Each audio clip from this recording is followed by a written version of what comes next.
মধুময় নবদ্বীপ ধামের ঈশ্বর পরম কৃষ্ণ সচ্চিদানন্দ বিগ্রহ অনাদির আদি গোবিন্দ যিনি সর্বকারণের কারণম, সেই ভগবান ব্রজধাম ত্যাগ করে অদ্বৈত আচার্যের আকুল আহ্বানে কলির অনাচারী জীবকে উদ্ধার করবার জন্য তিনি এসেছেন। এত অবতারের মধ্যে এর আগে এত সুন্দর কথা কেউ বলেনি, এবং ভগবান যে আসবেন সেটি পূর্বাভাসও কোনোদিন কেউ দেয়নি।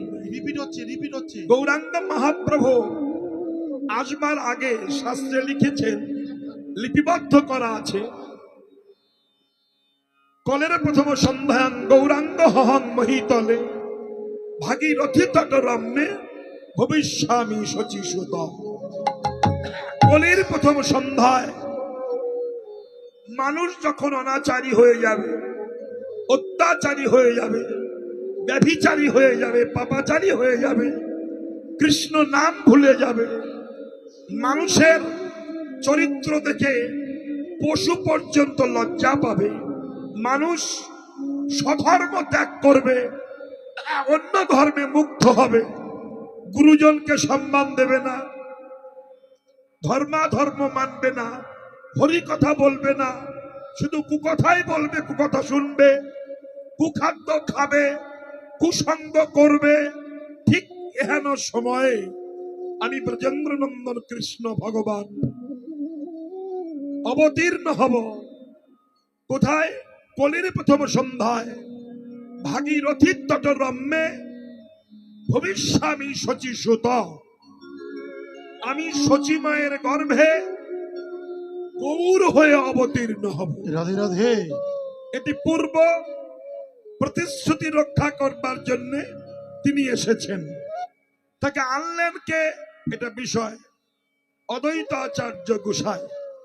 এই অদ্বৈত আচার্য গোসাইটাকে, যিনি সদাশিব মহাবিষ্ণু অবতার। শুনুন, পৃথিবীর সমস্ত দশা ডিউটি করতেন কে? দেখতেন কে? প্রহরী ছিলেন কে? নারদ ঋষি। নারদের কাজ ছিল জগতের মানুষ কোথায় কি করছে, তাদের গতি কি হবে, এটাই নারদ দেখে বেড়াতেন। তাই দেখতে দেখতে প্রথম গেলেন ব্রাহ্মণের ঘরে, তারপরে গেলেন বৈষ্ণবের ঘরে, তারপরে গৃহস্থের ঘরে, তারপরে মধুময় বৃন্দাবনী। রাধে রাধে। আস্তে বৃন্দাবনে যে নারদ তো অনেক কিছু দেখলেন, ব্রাহ্মণদের ঘরে খুব খারাপ দেখলেন। যে ব্রাহ্মণ পথ প্রদর্শক, যে ব্রাহ্মণ হিন্দু সনাতন ধর্মকে পথ দেখায়, তারা আজ পথভ্রষ্ট হয়ে গেছে। এবং বৈষ্ণব তারা নিরহংকারী হবে। বলছেন অমানেন মানতেন কীর্তনিয়া সদাহরি। যিনি বৈষ্ণব হবেন তিনি সবাইকে মান দিয়ে চলবেন, এটি শাস্ত্রে বলেছেন। কেন? সর্বজীবে জানবে তুমি কৃষ্ণধিষ্ঠান। কিন্তু আজ অধিকাংশ বৈষ্ণব সম্মান চায়, সম্মান দিতে চায় না। নারদ দেখছেন।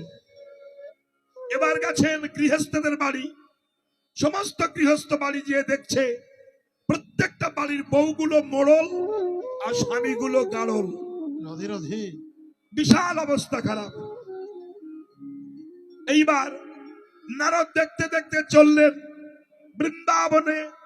বৃন্দাবনে এসে দেখছেন একটা যুবতী মেয়ে এবং দুটি জীর্ণ শীর্ণ কায় দুজন বৃদ্ধ ব্যক্তি শুয়ে আছেন। তা নারদ প্রশ্ন করলেন, মা তুমি কে গো? একটা মেয়েটি বলল, নারদ তুমি চিনতে পারছো না? বলে না তো। বলে শোনো, যা না হলে কৃষ্ণ ভগবান কৃপা করে না, আমি সেই, আমার নাম হলো ভক্তি মহারানী।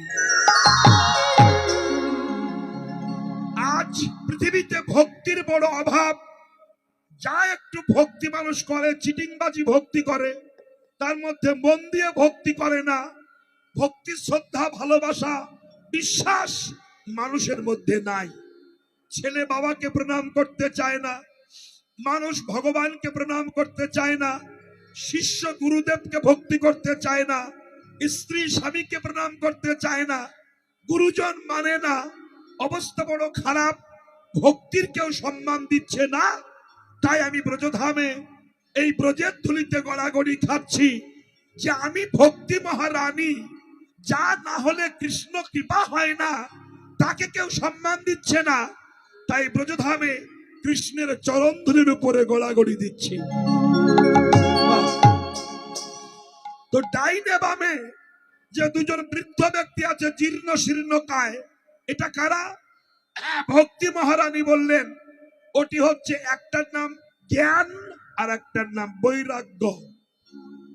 বলছে জ্ঞানীর কোনো সম্মান নাই, তাই জ্ঞানী আজ জীর্ণ হয়ে গেছে। জগতে যারা প্রকৃত জ্ঞানী, সম্মান পাওয়ার যোগ্য, তারা সম্মান পাচ্ছে না। ডুমুর সম্মান পাওয়ার যোগ্য, কচু শাক সম্মান পাওয়ার যোগ্য, থোড় মোচা সম্মান পাওয়ার যোগ্য, কিন্তু তারা সম্মান পাচ্ছে না। ফুলকপি যা খেলে গোষ্ঠীর গ্যাস্ট্রিক হয়, তার সম্মান বেশি। রাধে রাধে। অতএব যারা সম্মান পাওয়ার যোগ্য, জগতে তারা সম্মান পাচ্ছে না। MA, AA, MA ব্যক্তি PhD করেছে, সজ্জন, চরিত্রবান, তার সম্মান নাই। কিন্তু যদি কোনো রাজনীতির একটা নেতা হতে পারে, একটুখানি মাইক ধরে যদি কটা লোক জড়ো করে একবার হাত উঁচু করে চলতে পারে, অশিক্ষিত, লেখাপড়া জানে না, তথাপিও তার সম্মান বেশি মার্কেটে। অতএব জ্ঞানের কোনো সম্মান নাই। ছেলে যদি বাবাকে জ্ঞান দেয়, কিংবা বাবা যদি ছেলেকে জ্ঞান দেয়, ছেলে বলে অত জ্ঞান আমার দিতে হবে না, তোমার চেয়ে আমি বুঝি। তাহলে বাবার জ্ঞানও ছেলে নিতে চাইছে না। স্বামী যদি স্ত্রীকে জ্ঞান দেয়, বলে অত জ্ঞান দিও না, তোমার চেয়ে বুঝি। কেউ কাউর জ্ঞান নিতে চায় না। অতএব জ্ঞানীর বড় অভাব, জ্ঞান জগতে নাই। তাই জ্ঞানী আমার, জ্ঞান আমার ছেলে, তাই জীর্ণ শীর্ণ হয়ে এই ব্রজধামে ধুলাতে গড়াগড়ি দিচ্ছে। বাছাই থেকে ইনি বৈরাগ্য মানে ত্যাগ। বৈরাগ্য মানে ত্যাগ। দুনিয়ায় আর ত্যাগ নাই, ভোগ বেড়ে গেছে। একাদশীতে মুরগির ঠ্যাং চিবাচ্ছে, ছাগলের ঠ্যাং চিবাচ্ছে। হাজি বিরিয়ানি দোকানে লেখা আছে হাজি, হাজি লেখা থাকা সত্ত্বেও সালারে পাজির দল হাজির দোকান থেকে বিরিয়ানি কিনে জম্মের গিলা গিলে গিলে লেখা আছে, কিন্তু হাজি। সে গরু খাওয়াচ্ছে না ছাগল খাওয়াচ্ছে কেউ জানে না, কিনে কিনে খাচ্ছে। অতএব ত্যাগ নাই, মানুষ বড় ভোগী হয়ে গেছে। ভোগের জন্য নিজের ভাইয়ের মাথায় বাড়ি মেরে মাথা ফাটিয়ে দিচ্ছে। নিজের বাবাকে ছেলে খুন করছে, ছেলে বাবাকে খুন করছে, স্ত্রী স্বামীকে খুন করছে, স্বামী স্ত্রীকে খুন করছে। পৃথিবীতে ত্যাগ বলতে কিছু নাই। ত্যাগ মানে বৈরাগ্য। তাই আমার ছেলে হলো বৈরাগ্য। বৈরাগ্যের বড় অভাব বলে তাই বৈরাগ্য আজ বৃদ্ধ হয়ে জীর্ণ শীর্ণ হয়ে এই ব্রজধূলিতে গড়াগড়ি দিচ্ছে। তাহলে জ্ঞানের সম্মান নাই, ভক্তির সম্মান নাই, আর বৈরাগ্যের সম্মান নাই।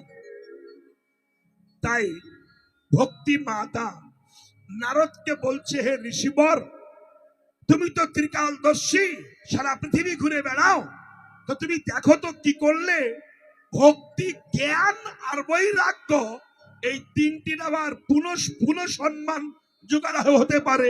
একটু দেখো দেখিনি কোন পথে গেলে হয়। এই জন্য রামকৃষ্ণ পরমহংসদেব 1 জানুয়ারিতে একটা কল্পতরু উৎসব করেছিলেন।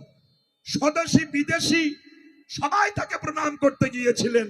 রামকৃষ্ণদেব কারণ মাথা হাত দিয়ে বলেনি তুমি বড় লোক হও, তুমি সুখী থাকো, তুমি ভালো থাকো না, সবার মাথায় হাত দিয়ে বলেছিল তোমাদের চৈতন্য হোক, চৈতন্য হোক, চৈতন্য হোক। কেন? রামকৃষ্ণদেব জানতেন যে পশ্চিম বাংলার হিন্দুদের এদের বাড়ি হয়েছে, গাড়ি হয়েছে, নেতা হয়েছে, ইঞ্জিনিয়ার হয়েছে, ডাক্তার হয়েছে, কিন্তু এদের চৈতন্য হয়নি। আর চৈতন্য হয়নি বলেই এরা শ্রী চৈতন্যকে চেনে না, এরা অচৈতন্য হয়ে ঘুরে বেড়াচ্ছে। তাহলে এই চৈতন্য হোক, আর আমাদের চৈতন্যের বড় অভাব, সব হয়েছে, চৈতন্য হয়নি। তাই চৈতন্য পেতে গেলে চৈতন্য ব্যক্তির সঙ্গ করতে হবে। আপনারা বলুন, রামকৃষ্ণ পরমহংসদেব লেখাপড়া জানতেন না, একটা গামছা কাঁধে নিয়ে সারা পৃথিবী জয় করে ফেলেছেন।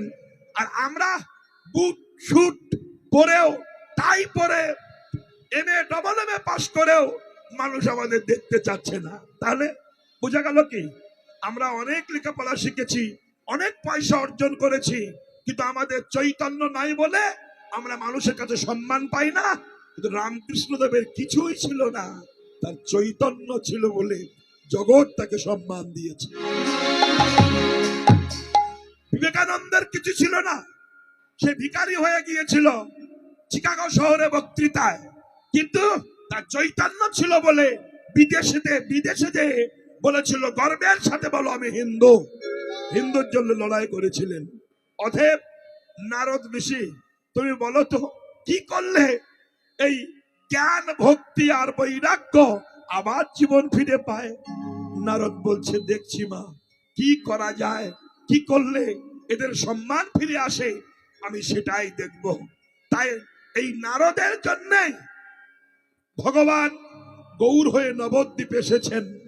যদি না আসতেন তাহলে আমরা বুঝতে পারতাম না ইনি কে। তাই তো মহাজন পদটা গেয়েছেন, কি বলেছেন? বলেছেন, যদি গৌরাঙ্গ না হইতো কেমনে হইতো, কেমনে ধরিত দে, শ্রী রাধার মহিমা প্রেম রস সীমা জগতে জানাত কে। মধুর বৃন্দা বিপিন মাধুরী, মধুর বৃন্দা বিপিনে মাধুরী, প্রবেশ চাতরী সারে, প্রবেশ চাতুরী, মধুর বৃন্দা বিপিনে মাধুরী, প্রবেশ চাতুরী, প্রবেশ চাতুরী, ব্রজের যুবতী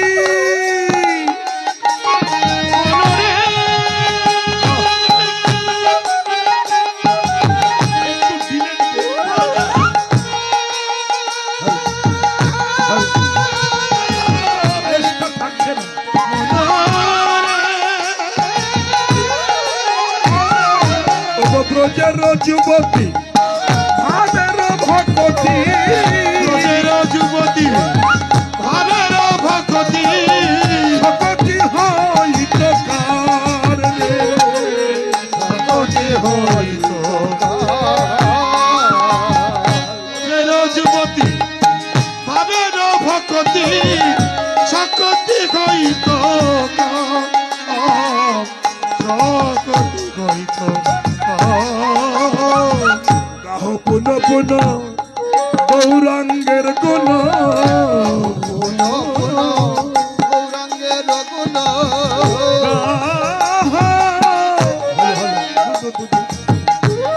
গাহ পুন পুন, গাহে পুন পুন, গাহে পুন পুন গৌরাঙ্গের গুণ, পুন পুন গৌরাঙ্গের গুণ, সরল করিয়া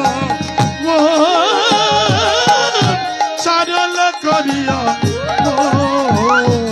এ ভাব সাগরে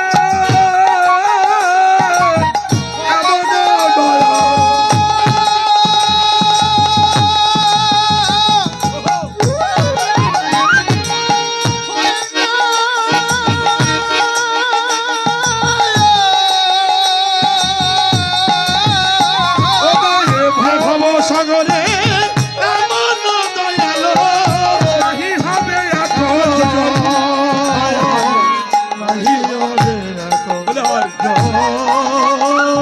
বলে এমন দয়া আর হবে না।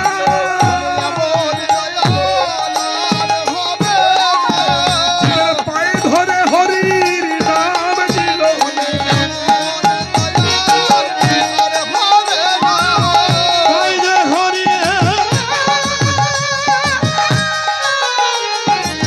দিয়ে গেল এমন দয়া আর হবে না। ও নাম ধরো, নাম ধরো বলে ধরো না, ধরো বলে এর দণ্ড বাহু তুলে দণ্ড বাহু তুলে প্রেমানন্দে হরি বলে প্রেমানন্দে হরি বল।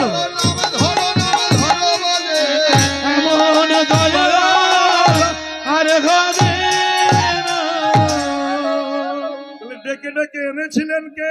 এই যে মাসাকল কে আনলেন ডেকে? নারদ ঋষি এই দশা দেখে বৈকুণ্ঠে গিয়েছিলেন। হ্যালো, বৈকুণ্ঠে দাঁড়িয়ে দাঁড়িয়ে প্রভুকে ডাক দিয়েছেন, নারায়ণ নারায়ণ। নারায়ণ চমকটলেন, এই অসময় কে এলো? কে তুমি?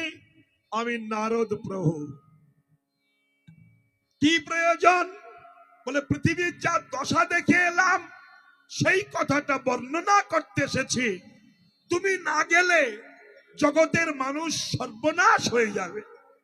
তখন কৃষ্ণ বলল, শোনো নারদ, তোমার কথা শোনার মতো এখন আমার হাতে সময় বড় কম।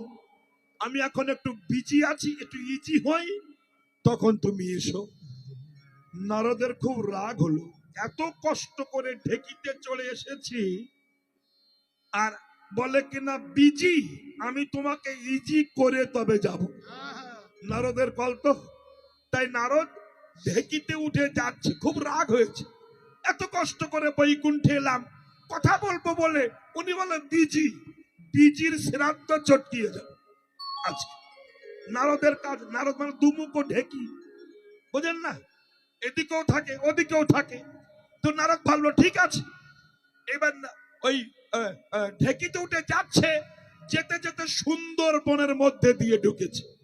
এখন সুন্দরবনে নারদ ঢেকিতে বসে দেখছে সুন্দরবনের মধ্যে একটা লোক একটা জাল পেতে বসে কাটছে। ঠাকুর, 1 সপ্তাহ জাল পেতেছি, আমি ব্যাধ, আমি হরিণ ধরে মাংস বিক্রি করে সংসার চালাই, কিন্তু 1 সপ্তাহ কোন হরিণ পাই না।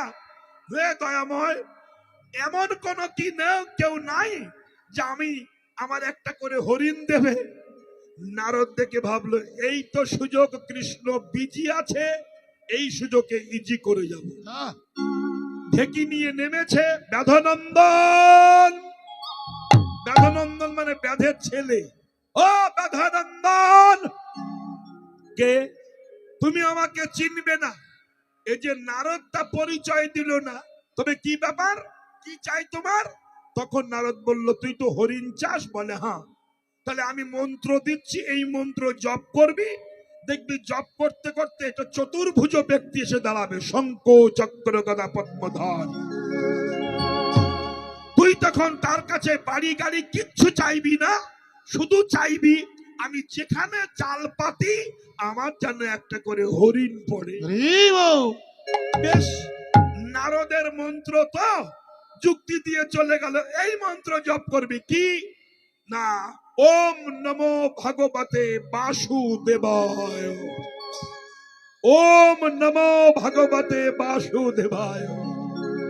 নারদ ঋষির কথা শুনে এই মন্ত্র জপ করতে লাগলেন। কে? ওই যে ব্যাধনন্দন। ওম নমো ভগবতে বাসুদেবায়, ওম নমঃ, ওম বিষ্ণুস্তদো বিষ্ণু পরমং পদম সদা পশ্যন্তি শূরয় দিবিব চক্ষুরাততম অপবিত্র পবিত্র বা সর্ববস্তং গতঃ বিবা যৎসরে পুণ্ডরিকাক্ষং সপার্য অভ্যন্তর সূচি মাধব মাধব বাচি মাধব মাধব হৃদি সরন্তি সাধব সর্বে সর্বকার্যসু মাধব নমঃ ব্রহ্মণ্যায় দেবায় গো ব্রহ্মণ্যায় হিতায় চ জগদ্ধিতায় কৃষ্ণায় গোবিন্দায় নমঃ নমঃ ওম নমো ভগবতে বাসুদেবায় ওম নমো ভগবতে বাসুদেবায় ওম নমো ভগবতে বাসুদেবায় বাসুদেবায় উলধ্বনি রাধে রাধে শ্যাম। ঠিক এমনি প্রাণ দিয়ে যখন ডাকছেন, এখন ভক্তাধীন ভগবান কি যেমন এ মায়েরা এ কথা নয়, ভক্তাধীন ভগবান যেমন স্ত্রী অধীন স্বামী তেমনি ভক্তাধীন ভগবান। তা ভগবানকে ডেকেছে, আর ভগবান তো জানেন এটা নারদের কল, সে হয়ে গেছে দুর্বল, এসে দাঁড়িয়েছে ব্যথানন্দন চতুর্ভুজধারী শঙ্খ চক্র গদা পদ্ম। ব্যথানন্দন তাকিয়ে স্তম্ভিত হয়েছে, কি কি রূপের ছটা, অসামঞ্জস্য রূপ মাধুর্য রূপের ছটায় বনভূমি আলোকিত হয়েছে। আহা কি অপূর্ব রূপ গো, কে গো তুমি প্রভু? ওই যে তুমি ডাকলে ওম নমো ভগবতে বাসুদেবায়, আমি সেই বাসুদেব। ও দয়াময়, আমি ব্যাধের ছেলে, আমি ছোট জাতের ছেলে, আমি হরিজন ফ্যামিলির ছেলে, আর তুমি আমার ডাকে এসেছো আমাকে দেখা দিতে। একটু দাঁড়াও, আমি একটু প্রাণ ভরে তোমাকে প্রণাম করে নিই। কিন্তু প্রভু, শুনেছি ভগবান আসলে, বৈষ্ণব আসলে তাদের চরণ ধুয়ে নিতে হয়, কিন্তু আমার তো জল নাই প্রভু। বাসুদেব ভগবান বলছে, শোনো ব্যধনন্দন, পৃথিবীর সব জল যদি শুকিয়ে যায়, ভক্তের চোখের জল তো শুকায় না। ব্যধনন্দন বলল, প্রভু তুমি তো ঠিকই বলেছ, আমি ছেলের জন্য কাঁদি, মেয়ের জন্য কাঁদি, হরিণ পড়ে না বলে কাঁদি, খিদে পায় বলে কাঁদি, বউ বাজে কথা বললে কাঁদি, সারা জীবন শিয়াল কুকুরের জন্য কাঁদি, কিন্তু মনের ভুলে তো কোনোদিন কৃষ্ণ বলে কাঁদতে পারিনি। বেশ, তুমি যখন এসেছ একটু দাঁড়াও, আমি হা কৃষ্ণ প্রাণ কৃষ্ণ বাসুদেব বলে কাঁদি, আর হাতে করে চোখের জল নেব, ওই জল নিয়ে তোমার চরণ ধুইয়ে দেব। ব্যধনন্দন কৃষ্ণ করুণাময়, হা কৃষ্ণ করুণা সিন্ধু, দীনবন্ধু জগৎপতে, গোপেশ গোপিকা কান্ত, রাধা কান্ত নমস্তুতে। হে দয়াময়, হে ভগবান, হে ভক্তের ভগবান, ওগো অনাথের নাথ, ওগো দয়াল, আমি বড় অধম গো, আমি ভক্তি জানি না, শ্রদ্ধা জানি না, পূজা জানি না, সাধনা জানি না, কৃপা করে তুমি এসেছো। বলতে বলতে কাঁদতে কাঁদতে দুটি হাত দিয়ে চোখের জল ধরে সেই জল দিয়ে বাসুদেবের চরণ ধুয়ে দিলেন।